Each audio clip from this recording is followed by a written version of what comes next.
Queridos, vamos pegar nossas Bíblias neste momento.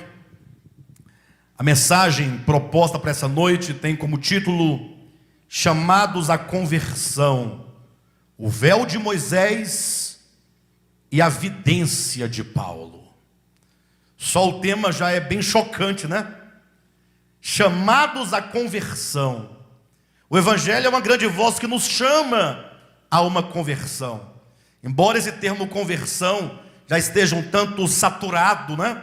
Esse termo conversão tem sido usado de uma maneira assim tão livre que talvez poucos entendem com exatidão o que a Escritura chama de conversão. E a despeito de esse ser um tema muito amplo, nós queremos explicar com clareza pelo menos um aspecto desse tema conversão.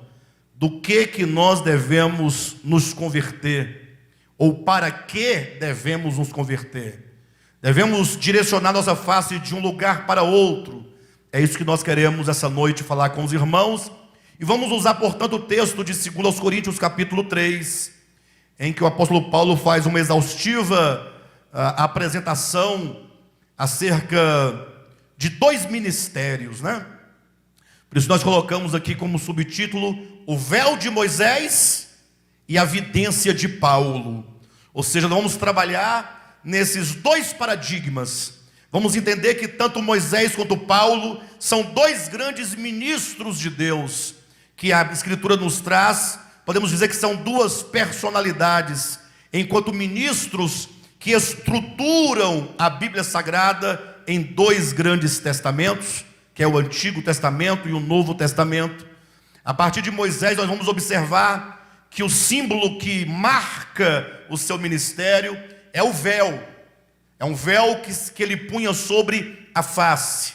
Portanto, o contexto que nós iremos tratar, importante que vocês se situem no contexto, é exatamente quando Moisés subiu ao Monte Sinai, e lá ele então falou com o Senhor pela primeira vez, e quando ele desceu do monte, o seu rosto estava resplandecendo com um brilho, uma luz muito forte no rosto. Veremos ainda mais na frente uma luz ainda que desvanecente, mas era um brilho, era um fulgor, era uma glória. E Moisés então ele colocou um véu sobre a face para encobrir essa luz, né? Então esse é o primeiro contexto. E o segundo é a luz. Ali quando o apóstolo Paulo, ou no caso ainda quando Saulo de Tarso, ele está a caminho de Damasco, ele está num processo de perseguição da igreja, quando uma luz brilha sobre ele. Aquela luz que brilhou sobre ele, no primeiro momento, cegou os seus olhos. Era necessário que os olhos de Saulo de Tarso fossem cegados, porque o olhar de Saulo, naquela ocasião, era o olhar teológico da escola rabínica de Gamaliel. Ou sendo mais direto, o olhar de Saulo de Tarso era um olhar teológico do judaísmo, ou seja, era uma forma teológica de entender e de compreender as coisas acerca de Deus, mas que não tinha Cristo como a chave de interpretação. Então aquele olhar de Saulo tinha que ser tirado dele, para que então uma nova luz pudesse agora resplandecer na sua consciência e dos seus olhos, lhe dando uma nova percepção.